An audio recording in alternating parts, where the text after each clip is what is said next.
আলাইকুম। আমি ক্লাস শুরু করছি। আজকে যে বর্ণ দুটি লিখে দেখাবো সেটি হচ্ছে দন্ত ন এবং ম। এই দন্ত ন এবং ম বর্ণটি 3 নং ভাগের বর্ণ।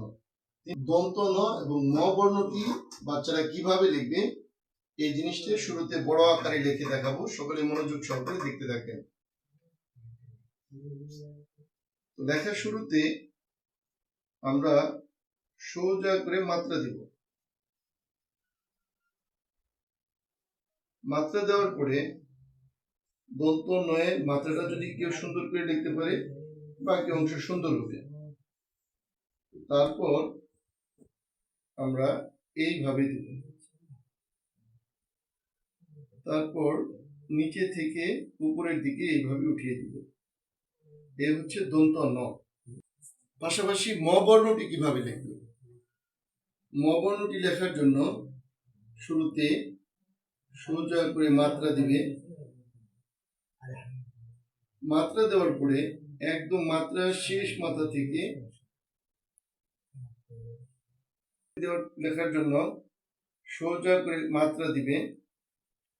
তারপর মাত্রার শেষ মাথা থেকে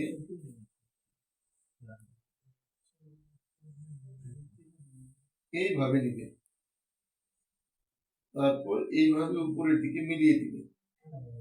এই হচ্ছে ম।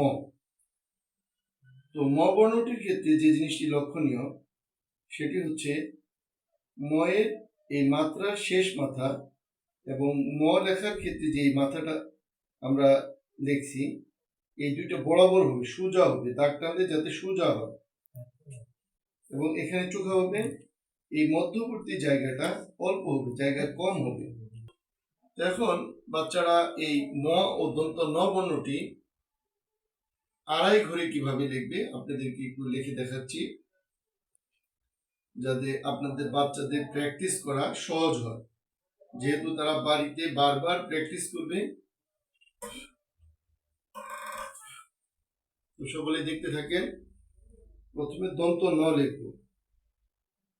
আড়াই ঘরে লেখার জন্য এরকম সোজা করে মাত্রা দিবে।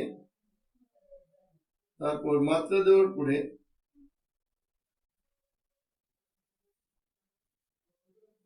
এইভাবে দিবে। তারপর এইভাবে উপরের দিকে উঠিয়ে দিবে। এ হচ্ছে দন্ত ন। তারপর পাশাপাশি ম বর্ণটিও কিভাবে লিখবে? ম বর্ণটি লেখার জন্য সোজা করে মাত্রা দিবে।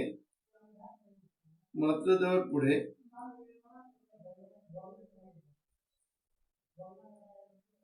এইভাবে দিবে। তারপর এইভাবে উপরের দিকে উঠিয়ে দিবে। এই হচ্ছে ম। তাহলে দন্ত ন ম। এই বর্ণ দুটি বাচ্চারা বারবার বাসায় যদি প্র্যাকটিস করতে থাকে, এই প্র্যাকটিসের দ্বারাতে তারা যদি চক স্লেটের মাপটা বুঝতে পারে, ইনশাল্লাহ আশা করা যায় তাদের খাতার লেখার মাপটাও সুন্দর হবে, ফন্ট সুন্দর হবে। তো আজকে এই পর্যন্ত। আসসালামু আলাইকুম।